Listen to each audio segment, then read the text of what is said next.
प्रणाम स्टूडेंट। अब हम बात करेंगे इकोनॉमी के जो 450 क्वेश्चन की सीरीज थी। इसमें हमने सेकंड चैप्टर उठाया था नेशनल इनकम के बारे में। इससे पहले 15 क्वेश्चन हमने ऑलरेडी डिस्कस कर चुके थे। अब जो नेक्स्ट क्वेश्चंस हैं वो सब हम डिस्कस करने वाले हैं इस वीडियो में। तो चलिए शुरू करते हैं। तो क्वेश्चन नंबर 16 आपके स्क्रीन के सामने है। कहा इसने capital formation in a country. एक कंट्री में, एक नेशन में कैपिटल फॉर्मेशन हो रहा है। अगर किसी कंट्री में कैपिटल का फॉर्मेशन हो रहा है तो क्या दर्शा रहा है, क्वेश्चन आपसे ये पूछ रहा है। तो देखो, अगर किसी भी कंट्री में कैपिटल का फॉर्मेशन हो रहा है, डेफिनेटली इसका मतलब है कि उस कंट्री में इकोनॉमिक ग्रोथ होने वाली है। ठीक है, क्या कह रहा हूँ? अगर किसी भी कंट्री में जब अब ज्यादा कैपिटल आ रहा है, कैपिटल यहाँ पर पैसों की बात नहीं हो रही है, कैपिटल यहाँ पर मशीनरीज की बात हो रही है।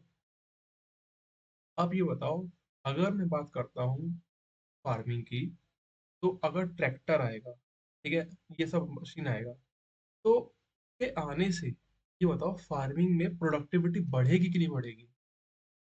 जाहिर सी बात है बढ़ेगी।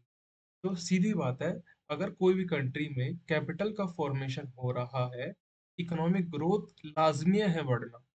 पैसों की बात तो बढ़ेगी, मतलब इकोनॉमिक ग्रोथ तो होगा। तो ये थर्ड ऑप्शन तो डेफिनेटली करेक्ट है, आंख मूंद के। तो भैया ऑप्शन सी चांस बन सकता है। वन और टू है कि नहीं वो चीज चेक करते हैं। इसने बोला कि आईसीओआर इंक्रीज होगा या डिक्रीज होगा। आईसीओआर पहले है क्या? क्वेश्चन नंबर 15 में भी जो दे रखा था क्या, ICOR change in capital upon में चेंज इन आउटपुट। इसका मतलब how much extra unit of capital is required. आखिर कितना extra unit of capital required पड़ेगा इसके लिए, to produce one additional unit of output. एक यूनिट आउटपुट और निकालने के लिए, एक यूनिट आउटपुट और निकालने के लिए, एक यूनिट आउटपुट और निकालने के लिए हम कितना कैपिटल और लगा रहे हैं, कितना एक्स्ट्रा यूनिट ऑफ कैपिटल लगा रहे हैं, इसको आईसीओआर बोले जाता है। यानी कि सीधे सीधे रेशियो है सी अपोन में ओ, यानी कि चेंज इन कैपिटल अपोन में चेंज इन आउटपुट। तो अब ये बताओ, चेंज इन कैपिटल अपोन में चेंज इन आउटपुट ये किसको दर्शा रहा है? आईसीओआर को। ठीक है, अब यहाँ पर हमको पता है कैपिटल का फॉर्मेशन हो रहा है, बढ़ रहा है, बट हमको ये नहीं पता आउटपुट हमको कितना मिल रहा है। ठीक है, तो इस कंडीशन इंक्रीज कितना हो रहा है, डिक्रीज कितना हो रहा है, अगर हमको नीचे वाला पता नहीं चल रहा कितना हमारा आउटपुट निकल रहा है, तो हम डेफिनेटली ये नहीं बता सकते कि वहां पर वो इंक्रीज होगा या डिक्रीज होगा। तो ये दोनों ऑप्शन तो कैंसिल आउट हुए, तो option number C is the right answer. ये कॉन्सेप्ट क्लियर हुआ कि नहीं हुआ?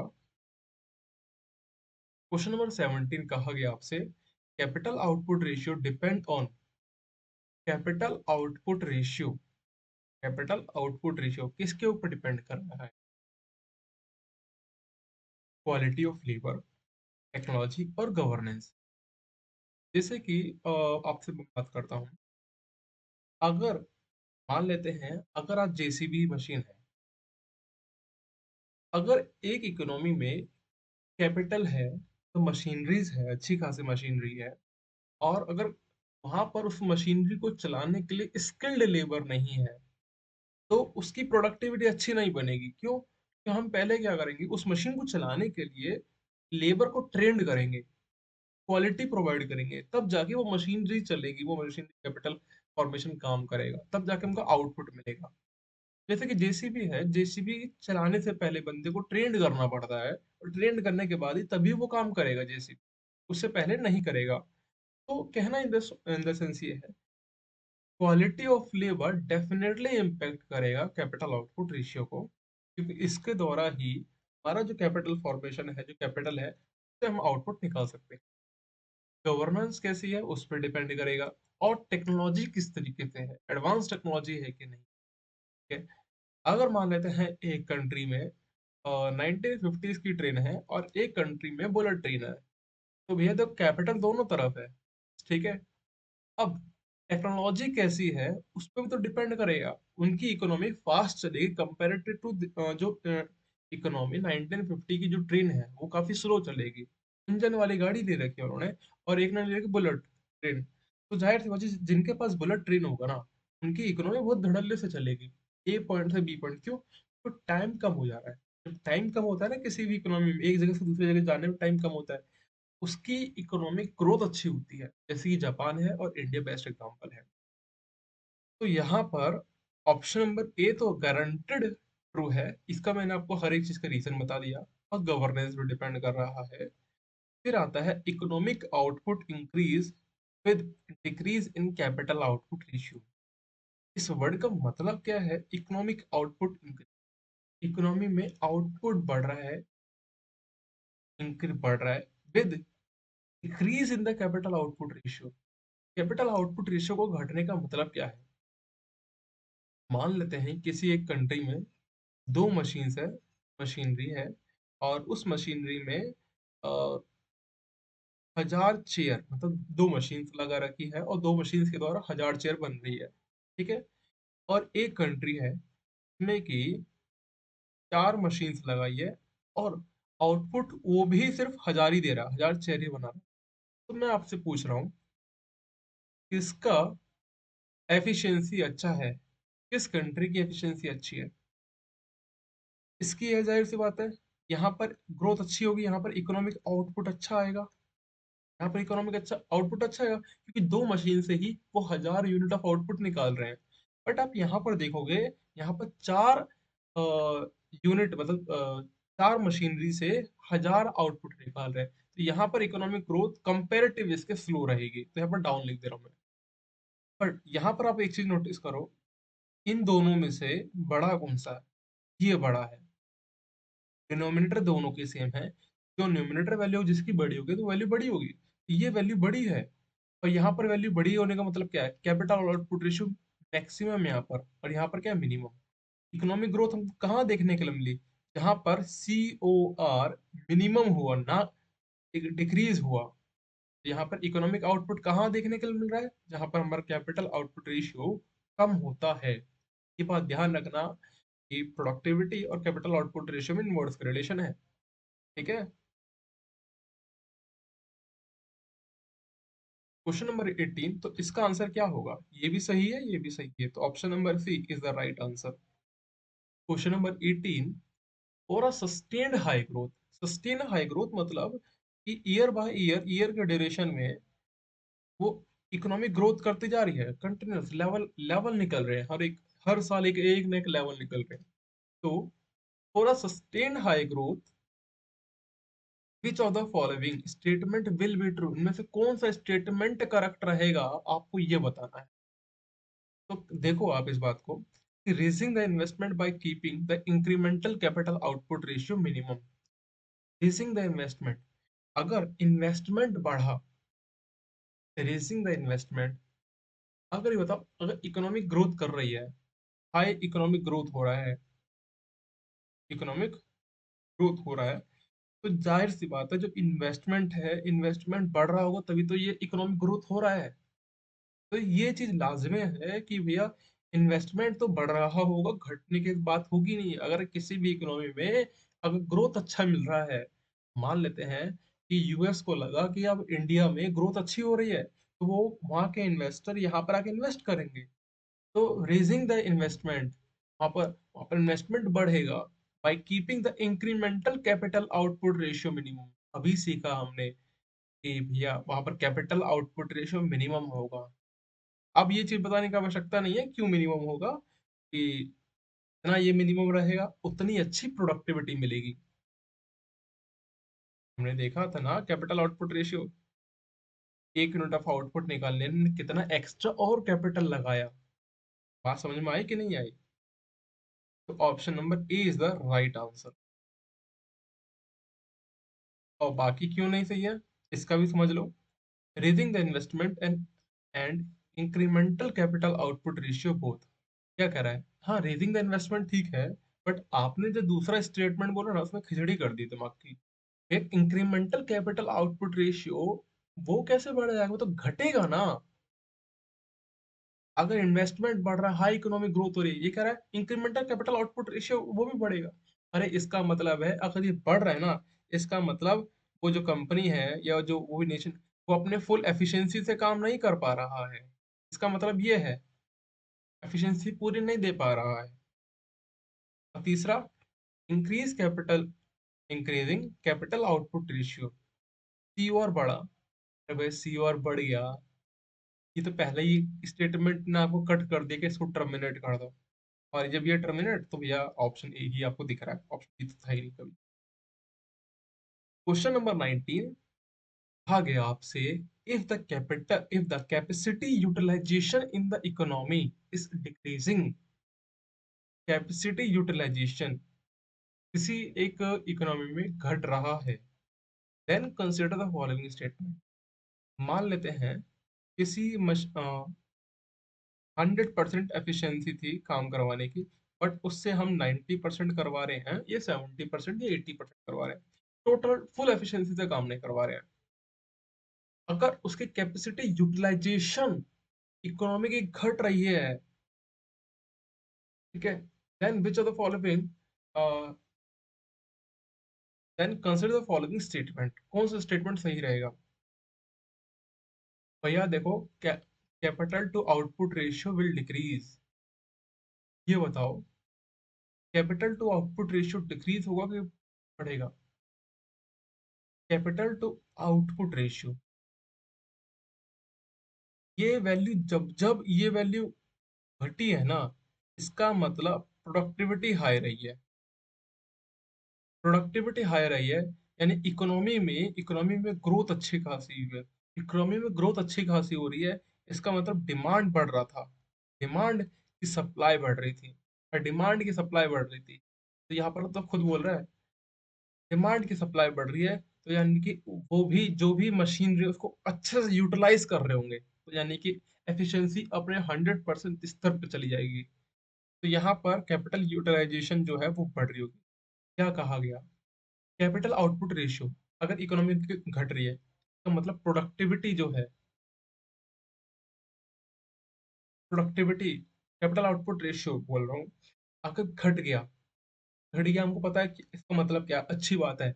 हम कोई भी इकोनॉमी चाहेगी जो उसका सी ओ आर है वो कम से कम रहे, तो कैपिटल आउटपुट रेशियो घट रहा है और इसका मतलब प्रोडक्टिविटी बढ़ रही है, इकोनॉमी में ग्रोथ हो रहा है, ठीक है, और फुल यूटिलाइजेशन ऑफ कैपेसिटी हो रही होगी। मतलब जितना पॉसिबल हो सकता है, 100 नहीं हो रहा तो 99 98 की कोशिश कर, 95 की कोशिश कर रहे होंगे, बट ऐसा नहीं होगा 50% पे चला रहे होंगे। तो यहाँ पर तो उल्टा बोला है कि भैया देखो, कैपिटल, अब क्या बोला है, देखो यहाँ पर कैपिटल कैपेसिटी यूटिलाइजेशन और सी ओ आर का यहाँ पर इनवर्स रिलेशन को दिख रहा है, बट यहाँ पर क्या बोला है कि ये भी घट रहा है और ये भी घट रहा है, भैया तो ये स्टेटमेंट गलत हो गया। क्योंकि अगर कैपिटल आउटपुट रेशियो घट रहा है, तो मैंने बताया कैपेसिटी यूटिलाइजेशन बहुत अच्छे तरीके से हो रहा होगा, बट यहाँ पर कैपिटल यूटिलाइजेशन ही घट गया। दूसरा वर्ड बोला है पर unit cost of production will increase.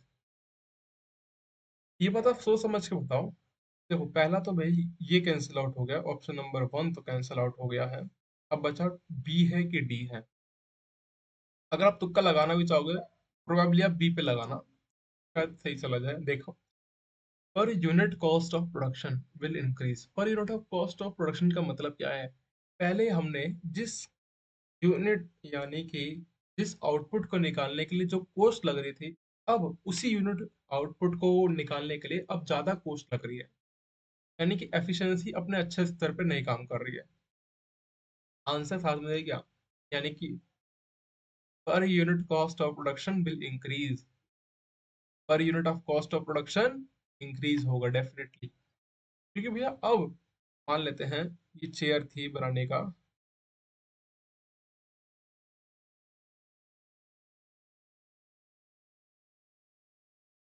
अब इसी चेयर को बनाने के लिए तो अब जो कॉस्ट लगेगी, क्योंकि अब कैपेसिटी उतना यूटिलाइजेशन किसी इकोनॉमी में घट गया, या अब जो कॉस्ट इसकी लगने वाली है ना, तो अब इसकी कॉस्ट हर यूनिट की बढ़ जाएगी।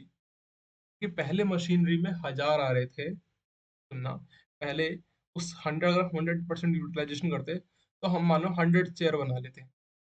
बट अगर 90 चेयर बन रहा है, ठीक है, 90% एफिशिएंसी पे है, तो वह सीधी बात है 90 चेयर ही बनेगा, 100 तो बनाएगा नहीं। अगर कम एफिशिएंसी हुई तो जाहिर सी बात है चेयर भी कम बनेगा। अगर चेयर कम बन रहा है, इसका मतलब कि अब इस चेयर को भैया एक, अब जो कंपनी है वो अपना प्रॉफिट तो चाहेगी कि भैया इतना तो कम से कम बिके। भाई इसका मतलब इसी चीज को बेचने के लिए, इसी इतने यूनिट को बेचने वो सेम अमाउंट बेचना चाहेगी, यानी कि हर एक यूनिट की जब कॉस्ट आ गई वो बढ़ गई। बात समझ में आई कि नहीं आई? पर यूनिट कॉस्ट ऑफ प्रोडक्शन, अब प्रोडक्शन की कॉस्ट अब बढ़ जाएगी पहले comparative. Option number B is the right answer. Question number 20 में कहा गया if factory are running at full capacity. अगर एक कैपेसिटी, मैं वीडियो को 10 से 15 मिनट में वाइंड अप कर दूंगा क्योंकि लैपटॉप की बैटरी और ड्रेन हो गई है। कहा गया if factories are running at full capacity, अगर एक फैक्ट्री की जो कैपेसिटी है वो अपने 100% फुल कैपेसिटी पे चल रही है, तो जो मार्जिनल प्रोडक्टिविटी ऑफ कैपिटल है वो क्या होगा? तो मैं एक बात बताना चाहूंगा, इसका आंसर मैं चाहूंगा कि मैं थोड़ा बाद में बताऊं, ठीक है? एक्चुअली मुझे इस क्वेश्चन में खुद डाउट हो रहा है। जब तक मगर मुझे खुद से क्लैरिटी नहीं होगा ना, मैं समझा नहीं सकता। कि मैंने इस पे दो आंसर मेरे को मिल रहे हैं। एक मिल रहा है ऑप्शन ए मिल रहा है, और एक मिल रहा है सी मिल रहा है। सी भी अपना पूरा वैलिड पॉइंट बता रहा है और ए भी दिखा रहा है। तो मैंने 3 जगह एआई से सर्च करा था इसका आंसर। तो सबसे पहले ये चैट जीपीटी का आपको आंसर दिख रहा होगा ऊपर, चैट जीपीटी का। दूसरा को पायलट पे सर्च करा। और ये तीसरा और कौन सा था? तीसरा हमने एक और मैंने देखा था, ये है जेमिनी का, ठीक है, जेमिनाई का। तो इन तीनों पे सर्च करा, इन तीनों पे ऑप्शन सी ही शो कर रहा है। तो दैट इज वाई कि मैंने एक काम करा कि भैया इस क्वेश्चन को मैं यहीं पर भी छोड़ता हूँ, ताकि देखो, गलत पढ़ाने से अच्छा है कि भैया थोड़ा ही पढ़ाओ बट अच्छा पढ़ाओ कि वो एग्जाम के पॉइंट ऑफ से रिलेवेंट हो, और उसको जो भी मैं क्वेश्चन का आंसर टिक करूँ वो 100% एफिशिएंसी हो, उसका आउटपुट अच्छा निकले। दैट इज वाई मैं ये क्वेश्चन अब रिलीव कर रहा हूँ। आने वाली कुछ वीडियो में जब मेरे को उसको प्रॉपर आंसर मिल जाएगा तब मैं आपको समझा दूंगा। क्वेश्चन नंबर 21, कहा गया if a country growth rate is good but there is no corresponding growth in the employment, then which of the following could be the reason? क्या बोला गया है? If a country growth rate is good, एक country में जो growth rate है काफी अच्छा है, but there is no corresponding growth in the employment. भाई जब ग्रोथ रेट अच्छा है किसी भी कंपनी, किसी भी नेशंस में, किसी भी कंट्री में ग्रोथ रेट अच्छा है, इकोनॉमी ग्रोथ कर रही है,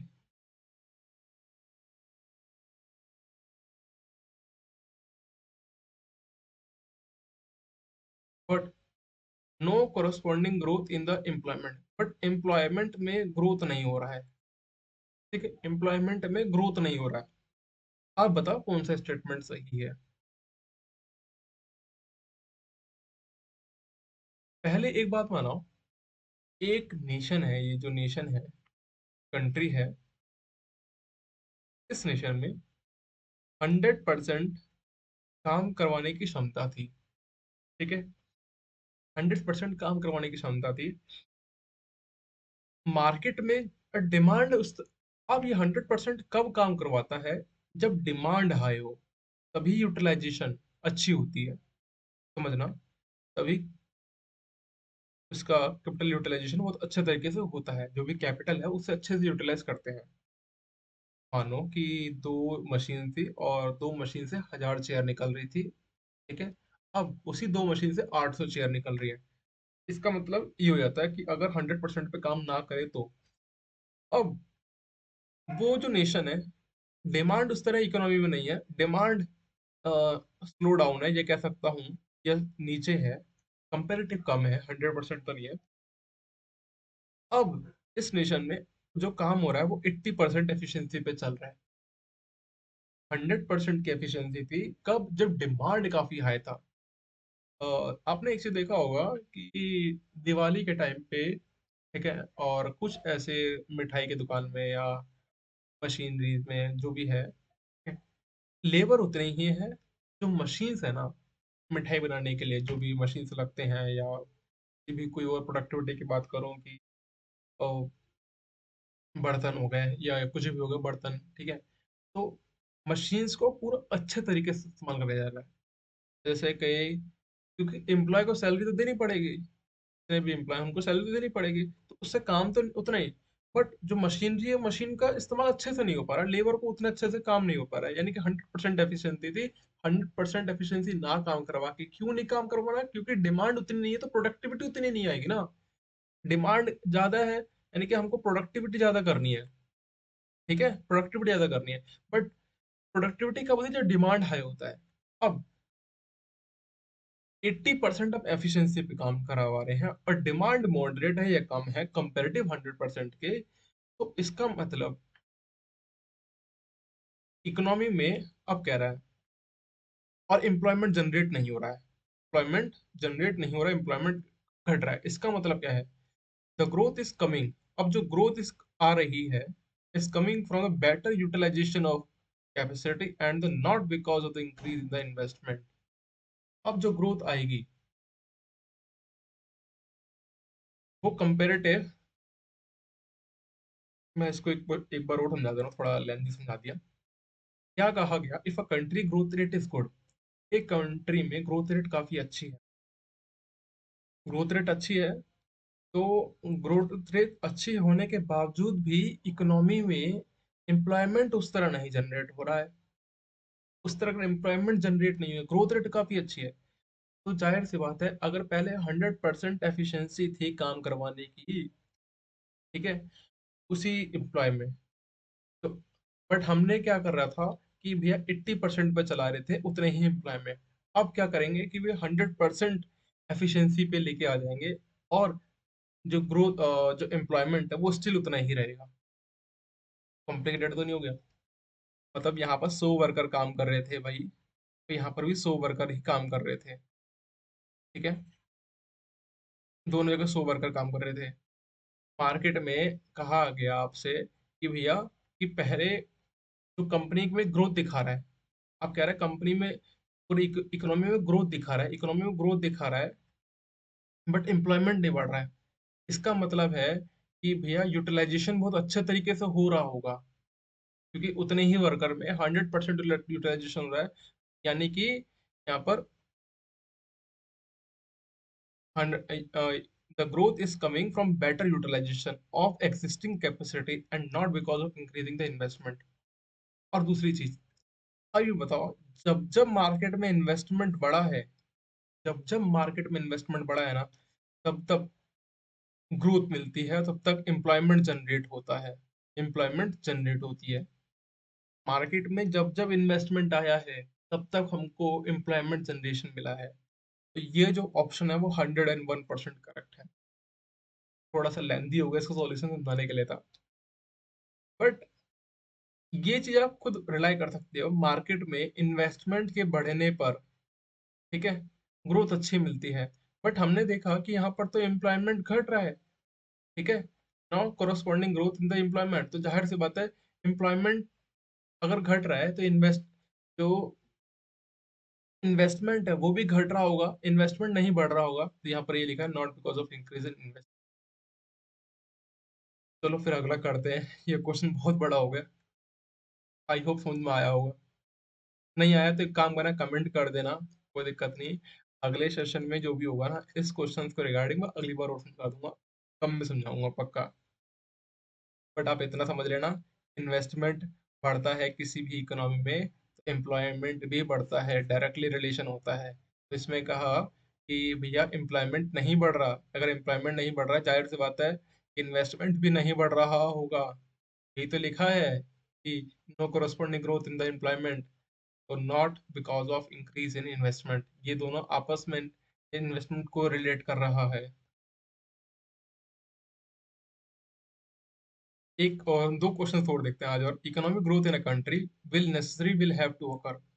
किसी कंट्री में इकोनॉमिक ग्रोथ हो रहा है, in a country will necessary have to cover. अगर कंट्री में इकोनॉमिक ग्रोथ हो रहा है, इसका डेफिनेटली मतलब है कि कैपिटल फॉर्मेशन हुआ होगा। ये पहले ही क्वेश्चन में समझाया था। अगर किसी कंट्री में कैपिटल का फॉर्मेशन हो रहा है तो डेफिनेटली उसका इकोनॉमिक ग्रोथ होगा। कि आप तो सी ऑप्शन डायरेक्टली टिक कर दो आंख बंद करके। Technical progress in the country, हाँ लाई कर सकते हो, कोई दिक्कत नहीं है। पॉपुलेशन ग्रोथ नहीं, the country export increasing. But ये इन सभी के कंपेरेटिव ज्यादा सही ऑप्शन सी है। आज का लास्ट क्वेश्चन देखते हैं। हाँ, a country is going through a phase of industrialization. एक कंट्री एक इंडस्ट्रियलाइजेशन फेज पे है। इंडस्ट्रियलाइजेशन फेज यानी कि कैपिटल का फॉर्मेशन। तो आप बताओ कि इनमें से कौन सा स्टेटमेंट सही है। Capital to labour ratio, capital to labour ratio ये बढ़ेगा। भैया, जब इंडस्ट्रियलाइजेशन हो रहा है तो कैपिटल बढ़ रहा होगा definitely, but labour initial condition पे कम होंगी। तो अगर ये कांस्टेंट है, लगभग कांस्टेंट है, बाद में ट्रेंड करके हम इसको लाते हैं। बट इनिशियल कंडीशन में इंडस्ट्रियलाइजेशन की फेज पे लेबर बहुत कम रेट में बढ़ते हैं। लेबर की जो एफिशिएंसी वो कम रेट पे होती है, बट कैपिटल आता जा रहा है, तो जाहिर सी बात टोटल वैल्यू है वो बढ़ जाएगी। तो ये ऑप्शन तो करेक्ट है। सॉरी, पहला ऑप्शन तो करेक्ट है। और productivity of a labour increase.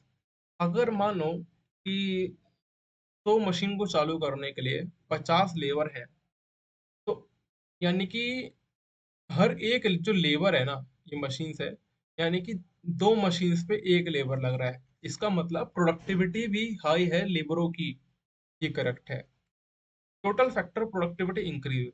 अब हमने फैक्टर ऑफ प्रोडक्टिविटी देखा है कितने 4 तरीके से होते हैं, तो जाहिर सी बात है ये भी बढ़ेगा। तो ये ऑप्शन ए और बी दिख रहा है, तो आप डी पे तो टिक करोगे ही। तो टोटल फैक्टर ऑफ प्रोडक्टिविटी यानी कि जो प्रोडक्टिविटी निकली जिन जिन फैक्टरों से, लैंड, लेबर, कैपिटल और एंटरप्रेन्योरशिप में, वो सब बढ़ेगी। हाँ, डेफिनेटली बढ़ेगी। तो option number D is the right answer. अब एक काम करते हैं, इस वीडियो को यहीं पर वाइंड अप करते हैं, और अगले वीडियो में, क्योंकि अब जो क्वेश्चंस आने वाले हैं वो डब्ल्यूपीआई सीपीआई के रिगार्डिंग आ चुके हैं। तो मैंने अभी तक इकोनॉमी के कॉन्सेप्ट में डब्ल्यूपीआई और सीपीआई नहीं समझाया है, तो पहले मैं उसको समझाऊंगा अच्छे से, तब जाके हम क्वेश्चंस देखेंगे इसके regarding. Thank you very much.